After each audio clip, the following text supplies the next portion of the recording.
Hi, Kevin. Here, Roman from Catch-Newz.com in France. It's a real honor to have you with us today.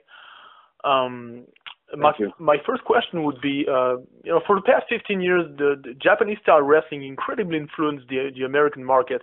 And I wanted to know if it had an influence on you. Like, do you feel close to that style, or do you rather feel closer to the Canadian technical style that wrestlers like Bret Hart implemented in the 90s? Yeah, I don't feel very close to the Japanese style of wrestling that you're referring to. I never did. I never watched Japanese wrestling. I never paid attention to it. Growing up, I was a WWE fan. That's what I watched. I didn't even watch WCW. I was all about WWE, and I guess I've always kind of stayed that way. I guess I was somewhat influenced by that Japanese style when I was on the independents, kind of, because that's just kind of the style that everybody would do at Ring of Honor, for example. And I guess it's kind of hard to not get sucked into that vacuum in a way, But I've always made a conscious effort to try to be different from other people. And there's a lot of people that inspire themselves from that style, and I just don't.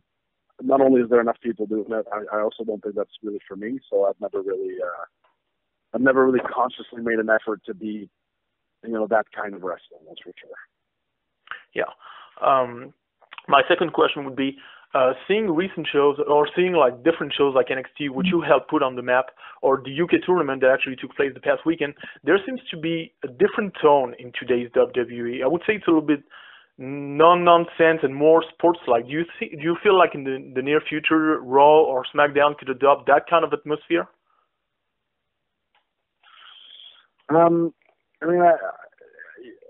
Everybody who's got matches on Raw or SmackDown takes those matches very seriously. I know, sometimes those matches are intertwined with, a lot of storyline-related things, and I think that's a necessity for Raw and SmackDown in terms of, being on TV every week and keeping things moving along and not, I feel like a 3-hour show, every week, like Raw can't have, 25, 30-minute matches constantly, because then, just like anything else, people will get used to seeing that, and it's just not going to be, it's just not going to be anything different. I think the storyline aspects of those things are necessary when you're doing 2 hours or 3-hour shows. NXT and the UK tournament and the Cruiserweight Classic, all those things were based on, like you said, the sport aspect of what we do, but they also weren't 2-3-hour shows. And, if they were 2 hours, for example, like the UK tournament,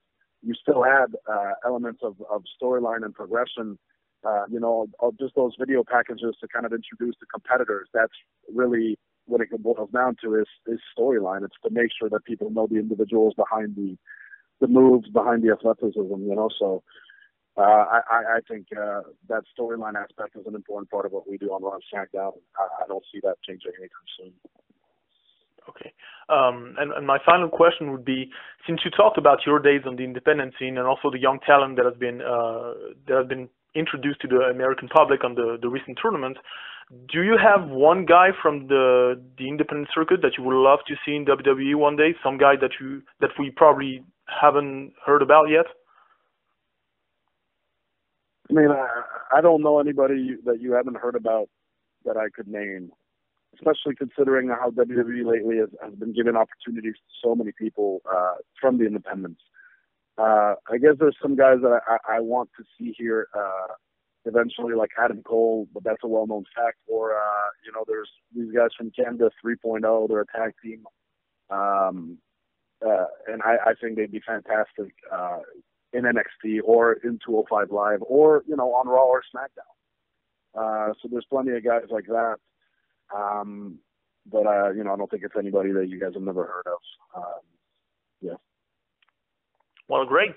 Kevin, once again, thank you for answering my question. It was great to have you.